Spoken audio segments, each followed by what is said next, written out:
ഒടുവിൽ യെച്ചൂരി കൂടി വിട പറയുമ്പോൾ CPM എന്നുള്ള പ്രസ്ഥാനത്തെ സംബന്ധിച്ചിടത്തോളം തീരാനഷ്ടമാണ്. CPM-ന് മാത്രമല്ല, ഇന്ത്യയെ സംബന്ധിച്ചിടത്തോളം പ്രതിപക്ഷ നിരയിൽ ഒപ്പം തന്നെ ഫാസിസത്തിനെതിരായിട്ടുള്ള പോരാട്ടത്തിലൊക്കെ ഇക്കഴിഞ്ഞ കാലം അത്രയും രാജ്യത്തെ മുന്നോട്ട് നയിക്കുന്നതിൽ, മുന്നണികൾക്കൊപ്പം ഉറച്ചു നിൽക്കുന്നതിലൊക്കെ ഏറെ നിർണായക പങ്കുവഹിച്ച വ്യക്തിത്വമാണ്, നേതാവാണ് വിട പറയുന്നത്. ഇന്ന് 3-5-നാണ് CPM general secretary Sitaram Yechury അന്തരിച്ചത് എന്നാണ് ഇപ്പോൾ all India institute of medical science ഇറക്കിയ വാർത്താക്കുറിപ്പിൽ പറയുന്നത്. ഓഗസ്റ്റ് 19-നാണ് അദ്ദേഹത്തെ ഇവിടെ ശ്വാസകോശ സംബന്ധമായ അസുഖത്തിനായി പ്രവേശിപ്പിച്ചത്. അത് പിന്നീട് ന്യൂമോണിയായി മാറുകയും പിന്നീട് വൈറൽ ഇൻഫെക്ഷനായി മാറുകയും ചെയ്യുന്ന ഒരു സാഹചര്യമാണ് ഉണ്ടായിരുന്നത്.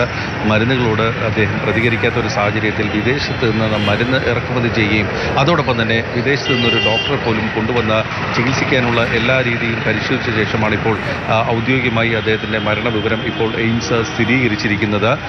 ഇന്ത്യയിലെ ഇടതുപക്ഷ പ്രസ്ഥാനത്തിന്, പ്രത്യേകിച്ച് CPIM-ന് കനത്ത നഷ്ടമാണ് സീതാറാം യെച്ചൂരിയുടെ ഈ ദേഹവിയോഗത്തിലൂടെ ഉണ്ടായിരിക്കുന്നത്. ഇന്ത്യയിലെ പ്രതിപക്ഷ മുന്നണിയെ ഏകോപിച്ച് ഉറപ്പിച്ച് നിർത്തുന്നതിനുള്ള ഏറ്റവും സുശക്തമായ ഒരു കണ്ണിയാണ് സീതാറാം യെച്ചൂരി എന്നുള്ള കാര്യത്തിൽ യാതൊരു സംശയവുമില്ല. CPM-ലെ യുവ നേതൃനിരയിലേക്ക് കടന്നു വന്ന ഒരു നേതാവാണ് സീതാറാം യെച്ചൂരി.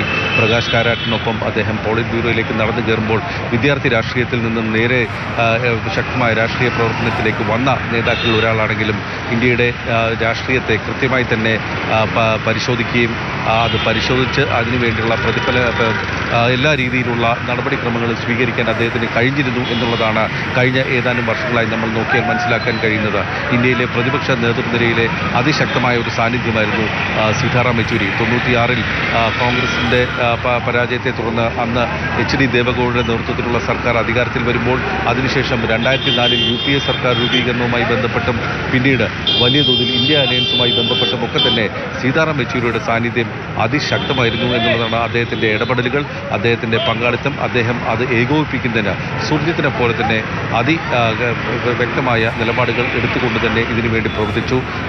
വർഗീയ ശക്തികളെ പരാജയപ്പെടുത്തുക എന്നുള്ള ലക്ഷ്യത്തോടു കൂടി പ്രതിപക്ഷത്തിൻ്റെ ഐക്യനിര ഊട്ടി ഉറപ്പിക്കുന്നതിന് സീതാറാം യെച്ചൂരി കഠിനമായ പ്രയത്നം തന്നെ നടത്തി. അദ്ദേഹത്തിൻ്റെ വിട, അദ്ദേഹത്തിൻ്റെ ഈ ഒരു മരണം ഒരുപക്ഷെ ഇടതുപക്ഷത്തിന് കനത്ത നഷ്ടമാണ് എന്നുള്ള കാര്യത്തിൽ സംശയമില്ല.